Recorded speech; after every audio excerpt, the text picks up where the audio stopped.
ارشد صاحب نے اس پتہ نہیں کیا جادو کیا، کس طرح ٹیبل ٹاک کی، تاریخی بجٹ جو لائے، جو 5 کروڑ روپیہ آج تک پورے پاکستان کی ہسٹری میں کسی پریس کلب کی گرانٹ نہیں تھی۔ ارشد انصاری کا جو کریڈٹ ہے، جو اس کے حصے کی دعائیں ہیں ہمارے گھروں میں، ہماری ماؤں بہنوں کی، بچوں کی، وہ تو اس کو ملنی ہے۔ جو مسائل ہیں وہ واقعی وہ بھی ایگزسٹ کرتے ہیں، مگر ارشد صاحب کی طرف سے یہ کبھی نہیں ہوا کوئی کسی نے کوئی مسئلہ بتایا ہو وہ حل نہ ہوا ہو۔ ٹرانسفارمر جل گیا، پھر انہوں نے ایمرجنسی طور پہ کسی کمپنی سے ڈیل کی، انہوں نے اپنا عارضی ٹرانسفارمر لا کے رات کو فٹ کیا۔ ہمارے پاس میں ہم نے 6-7 گاڑی ان کو بڑھا کر 15 کیے۔ ڈیفینیٹ بات یہ ہے کہ ارشد انصاری کا جو کریڈٹ ہے، جو اس کے حصے کی دعائیں ہیں ہمارے گھروں میں، ہماری ماؤں بہنوں کی، بچوں کی، وہ تو اس کو ملنی ہے جی۔ تو دوسرا یہ ہے کہ جو مسائل ہیں وہ واقعی وہ بھی ایگزسٹ کرتے ہیں، مگر ارشد صاحب کی طرف سے یہ کبھی نہیں ہوا کہ ان کو کوئی کسی نے کوئی مسئلہ بتایا ہو تو وہ حل نہ ہوا ہو۔ بلکہ میں تو یہ جو پچھلے دنوں میں ہم نے جو بالکل ہم کنگلے ہو گئے تھے پریس کلب کے حوالے سے، تو ارشد صاحب نے اس پتہ نہیں کیا جادو کیا، کس طرح ٹیبل ٹاک کی کہ وہ ایک تاریخی بجٹ جو لائے، جو 5 کروڑ روپیہ آج تک پورے پاکستان کی ہسٹری میں کسی پریس کلب کی گرانٹ نہیں تھی، اور یہ ایک باقاعدہ ایک انہوں نے اصول طے کر دیا ہے کہ اب 5 کروڑ سے زیادہ ہی ملنا ہے لاہور پریس کلب کو، اس سے کم نہیں ہونا انشاءاللہ۔ تو میں تو یہ بھی کہتا ہوں کہ وسیم صاحب اور شاہ جی کے ساتھ بات ہو رہی تھی کہ اگر ہم جو بائیڈن کے ساتھ ارشد صاحب کو مذاکرات کے لیے بھیجیں تو یہ میرا خیال ہے کہ پاکستان کے لیے بھی فنڈز لے آئیں گے۔ اب جو امجد صاحب نے بات کی، یہ واقعی یہاں پہ جو مسائل ہیں اس کا حل امجد صاحب صرف محض کمیٹیاں بنانے سے نہیں ہوگا۔ میری ارشد صاحب سے یہی گزارش ہے کہ یہ جو ہمارا موجودہ سٹاف ہے، یہ آج سے 10 سال پہلے بھی اتنے ہی لوگ تھے۔ ایک بندہ ہے وہ صبح 10 بجے آتا ہے یہاں پہ اور وہ شام کو 6 بجے دار ہے، اس نے جانا ہوتا ہے۔ تو کم از کم ڈے اینڈ نائٹ ایک ایڈمنسٹریٹر جو ہے وہ یہاں پہ ڈپیوٹ ہونا چاہیے، تاکہ اس کو جو کوئی لائٹ کا مسئلہ ہے، کوئی سیکورٹی کا مسئلہ ہے، وہ ذمہ دار ہو۔ ہم سارے لوگ نوکری کرنے والے لوگ ہیں، ملازمت کرتے ہیں، اپنے اپنے کاموں میں اتنے مصروف ہیں، فیملی کے مسائل ہوتے ہیں، تو ہم تو یہ نہیں بھاگ سکتے کہ واپڈا والوں کے پیچھے، واسا والوں کے پیچھے۔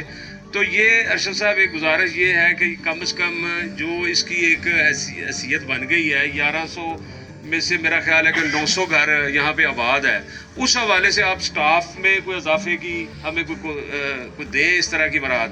تاکہ لوگوں کو وہ آن لائن اور ان کے آفس میں موجود ہو بندہ جو بر وقت ان کا مسئلہ جو ہے وہ حل ہو سکے۔ ارشد صاحب یہ جو سامنے آپ گیٹ سے دیکھتے ہیں، ہماری اتنی خوبصورت انٹرنس ہے نہر کے اوپر، اس کی جو پلی ہے نا، یہ 1947 میں بنی تھی جی۔ تو اب اس پہ ڈیلی صبح اسکول، کالج اور دفتر کے ٹائم میں وہ اس طرح کا رش ہوتا ہے، اور نہ وہاں پہ کوئی وارڈن ہے، نہ لوگ اس مسئلے سے زیادہ، سب سے زیادہ یہ ہمارا مسئلہ یہ ہے۔ تو آپ نے اس کا PC1 بھی منظور کرایا تھا، اب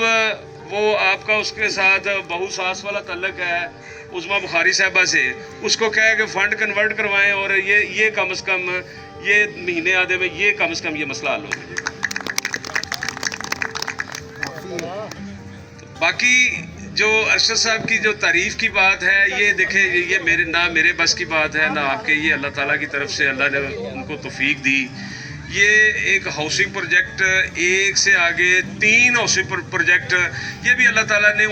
ارشد انصاری کو ہی کریڈٹ دیا ہے، اسی کو توفیق دی کہ یہ 3 پروجیکٹ جو ہے اب پایا تکمیل تک پہنچنے والے ہیں۔ ایف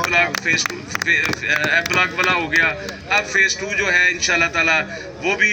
یہ 2-4 مہینے کی بات ہے، اس میں انشاءاللہ تعالیٰ وہ مکمل ہونا ہے۔ تو میں سمجھتا ہوں کہ باقی دوست بھی سارے اگر بیٹھے ہوئے ہمارے سارے سینئر جرنلسٹ ہیں، اکرام الحق وڈائچ صاحب ہیں، امید گرایا صاحب ہیں، امان اللہ چوہان صاحب ہیں، جمیل شیخ صاحب ہیں، وہ بھی ضرور اپنی بات ارشد صاحب تک پہنچائیں، جو بھی معاملات ہیں۔ ظاہری بات ہے انہوں نے سال کے آغاز میں جو ہم نے یہاں پہ تقریب رکھی تھی، تو ارشد صاحب نے یہی کہا تھا کہ میں مہینے میں 2 دفعہ حاضر ہونے کے لیے تیار ہوں۔ یہ ہماری نیگلیجنسی ہے، صدر لاہور پریس کلب کی طرف سے کبھی ہمیں انکار نہیں ہوا کہ جی میں بڑا مصروف ہوں تو میں نہیں آ سکتا۔ جب بھی ہم نے ان کو بلایا ہے وہ آئے ہیں۔ تو اب یہ ہے کہ آپ دوست ہیں، وہ آپ کے سامنے ہیں، سارے ان کے ساتھ کوئی کلیگ رہے ہیں، بھائیوں کی طرح ایک تعلق ہے۔ تو وہ آپ کھل کے بات کریں, جو بھی مسائل ہیں ان پہ بات کریں. آپ نے کہا تھا کہ یہ جو میں یہاں لیسکو کے حوالے یہ کر دیا جائے گا تاکہ کوئی بھی ٹرانسفارمر کا ایشو ہو جائے, کوئی ایشو ہو جائے. میاں ارون صاحب گوائے ہیں کہ جب میری لین میں رہتے تھے ٹرانسفارمر جل گیا اور پھر انہوں نے ایمرجنسی طور پہ کسی کمپنی سے ڈیل کی, انہوں نے اپنا عارضی ٹرانسفارمر لا کے رات کو فٹ کیا, پھر وہ 2-3 دن بعد ٹھیک ہو گیا. جو سب نے اس میں وہ چندہ ہی کہوں گا, چندہ جمع کر کے اور کچھ نے دیا کچھ نے نہیں دیا, یہ بہت بڑا ہمارا ایشو ہے.